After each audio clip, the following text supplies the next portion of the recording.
Betsy, ikaw yung caregiver na kinukwento ni Mami sa akin? Oh my God, it's a scam! Her name's not Lisa, it's Betsy! My gold-digging, user-friendly ex-best friend! Hindi totoo yan, niloko niyo ako! Ako yung girlfriend ni Gerald at iniwan niya ako para sa best friend ko. Namang kakas dalawang ilog? Sir, hindi ko ganun. Ang gusto ko lang naman ialagaan ko eh. Pero hindi ko sinasadyang mapulog sa'yo. Marriage is built on trust. Hindi ka rin naniniwala na trabaho lang habol niya? No! Oh, ganun na lang? Papatalo ka na kay Gina? Siyempre hindi. Maging mabait ka kay Gina.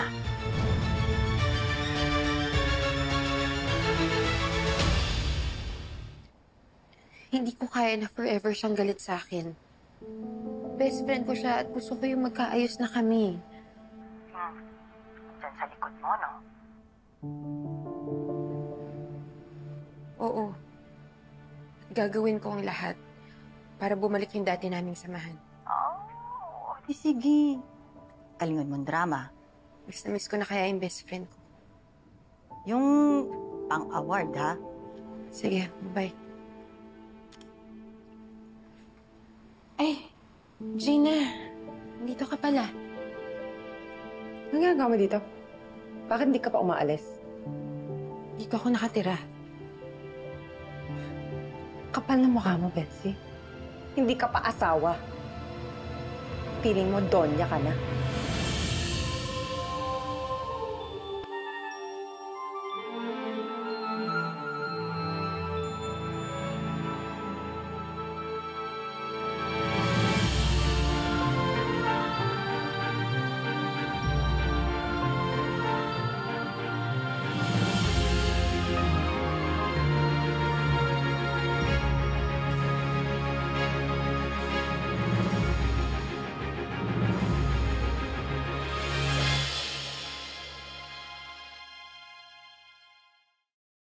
Gina, may relasyon kami ng daddy mo. Adults kami at parehas naman kaming walang sabit, kaya normal lang na masama ka. I don't need to hear about your sex life. I want to talk to Dad. Sandali, Gina. Puntahan sana kita sa kwarto eh. Gusto ko sana mag-sorry sa'yo. Inaamin ko, may mga nagawa akong hindi maganda sa Amerika. Pero kasi, nasaktan ako sa ginawa niyo ni Gerald. Kaya parang nawala ako sa sarili. May mga nasabi akong hindi maganda. May mga nagawa akong pinagsisisihan ko. Kaya, gusto ko sanang humingi ng tawad sa'yo. Alam mo, pag-uwi ko dito galing Amerika, sobrang na-depress ako.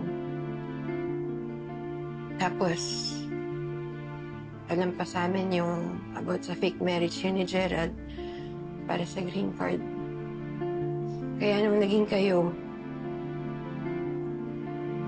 alam mo, pinagtawanan nila ako. Sobrang naniliit ako nun. Hiyang-hiya ako. Kay nanay. Pati sa sarili ko. Kasi nawalan ako ng boyfriend. Walan din ako ng best friend.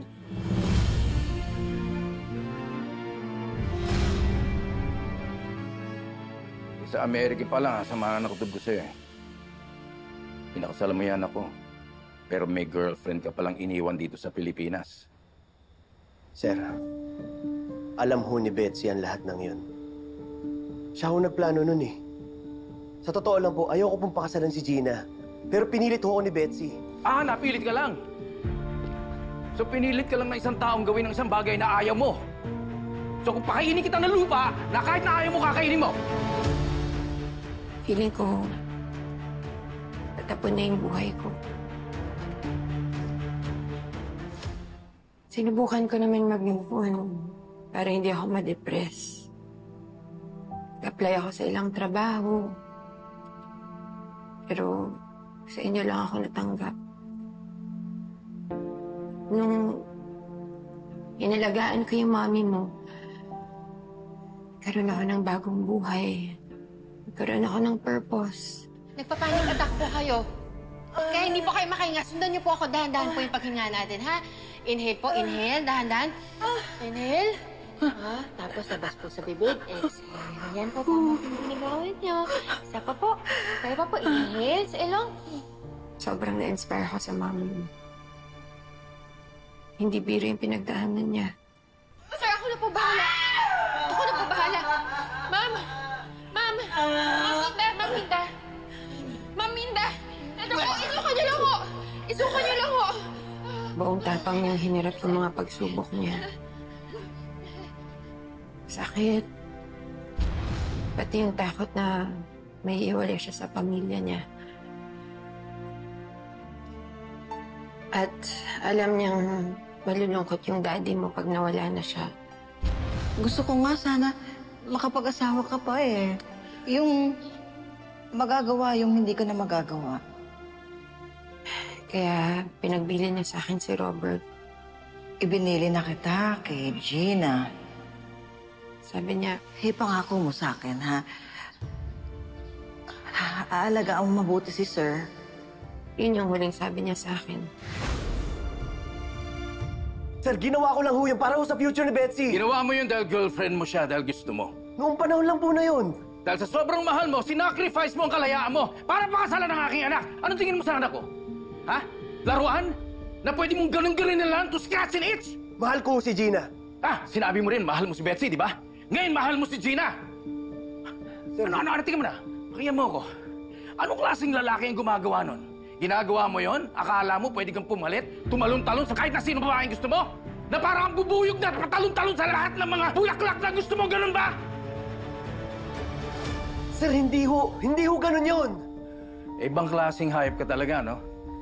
Mamahalin mo ang babaeng nasa harap mo kung sino ang convenient, di ba? You're spineless! Wala kang buto! Ang hirap sa'yo.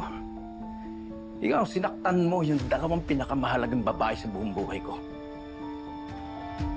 You don't deserve Betsy. You don't deserve Gina. Linoko mo silang dalawa. Linoko mo rin ako. You don't deserve the respect. You don't deserve my respect. Sinigurado kong okay yung daddy mo. Wala siyang kasama, kaya nag-alala ako sa kanya. At alam mo, buti na lang ginawa ko yun kasi yung daddy mo, sobrang lala ng kalagayan niya nun. Hindi siya kumakain, hindi siya bumabangon, hindi siya lumalabas. Alam mo yung parang gusto niya nang mamatay kasama ng mami mo. Pero pinilit ko siyang bumangon. Pinilit ko siyang lumaban. Binigyan ko siya ng rason para mabuhay ulit. Sir, please. Please, makinig ho muna kayo sa akin. Hindi ho ganun yung nangyari. Pinilit ko pong tumupad sa usapan na maging marriage for convenience na po ang lahat. Pero nakilala ko po si Gina. Napamahal ho ako sa kanya. Hindi ko ho siya niloko. Noong una, nagmamalasakit lang ako kay Robert. Pero unti-unti, nahulog na pala kami sa isa't isa. Alam ko iniisip mo na ginagamit ko lang yung daddy mo para gantihan ko kayo ni Gerald. Pero hindi totoo yun. Mahal ko talaga yung daddy mo. At gagawin kong lahat para sa kanya. Hindi ko talaga matanggap, Betsy. Kaya ng daddy ko. Pero yun yung nangyari. Wala naman ako ibang ginawang masama.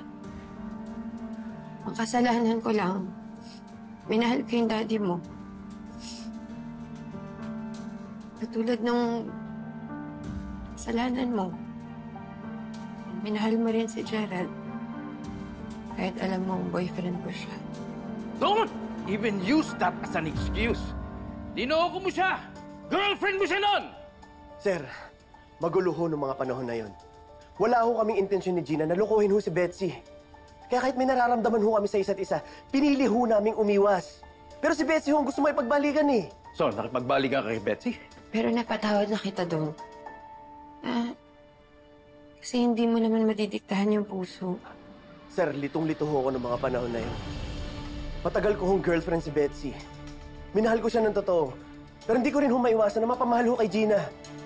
Naging mag-best friend tayo dati. sinuportahan natin yung isa't isa. Kaya sana, suportahan mo rin ako dito. Hayop ka talaga eh.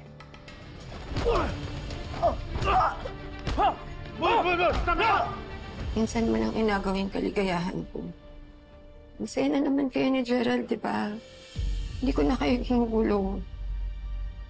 Kaya sana, hayaan mo na akong maging masaya kasama ang daddy mo. Ma'am, may gulo po nangyayari sa labas. Nag-aaway po sila Sir Robert at Gerald.